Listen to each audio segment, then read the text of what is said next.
Hi everybody, welcome to Live with Children. Today I'm in Brighton for BIA's Bioprocess UK, and I'm joined by Ricky Martin, who is from Hyper, and I'm going to have to take my quick glass at Recruitment Solutions. Sorry about that, Ricky. No worries. But also a former apprentice candidate, if you remember that as well.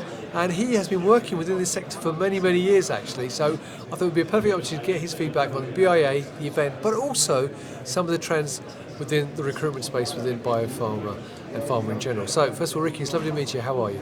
I'm very well, thanks for having me. Yeah, good to see you. It's lovely to see you, right.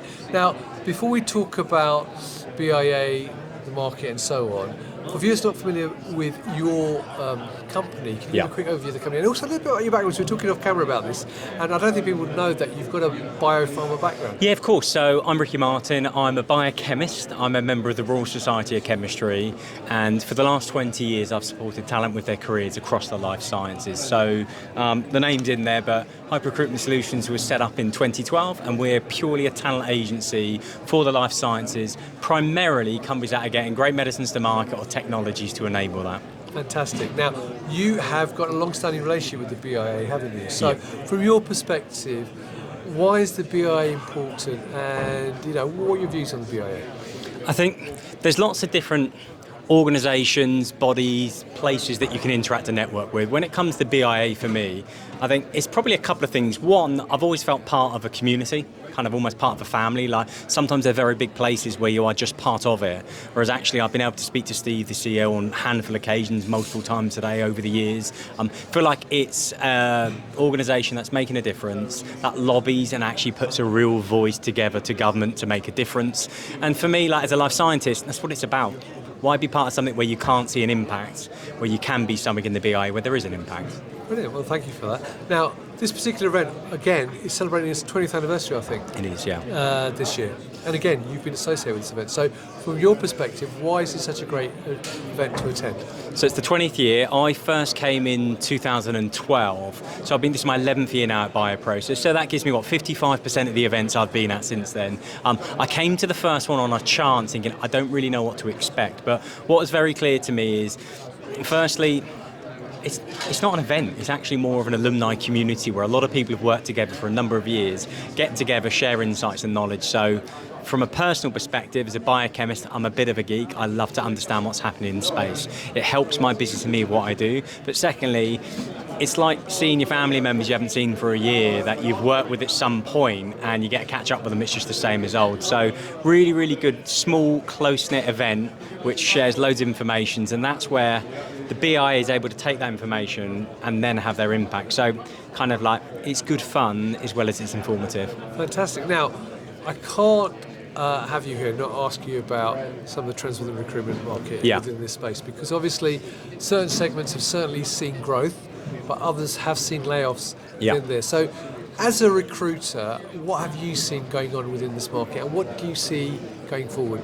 I think what's going on is, look, business isn't the easiest it's ever been right now. I don't think that wouldn't surprise anyone right now. So what does that mean? Businesses have to relook at their budgets, look at their costs, look at their performance, look at the way they're working, and if they're investor-led, look at what the investors expect. So what does that mean? Tougher conversations, there are layoffs, there's restructuring, and the way that I look at it is this is like going back in time to kind of 2008, 2009, whereas no one's heard these words rather the credit crunch. When that came along, it was very similar. Businesses had to make difficult changes for the business to survive, which does unfortunately mean people are on the market.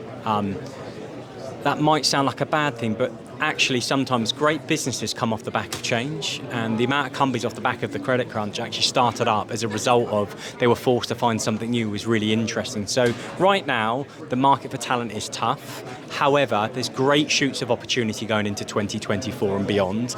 Investment money is harder, but what we're starting to see is other small businesses get infancy going, big businesses look at where they can pick up talent, and some people get opportunities they never expected. So I'll give you one hand to doom cloud. It's hard, and I think you need to be smart. I think you need to be networking and speaking to people.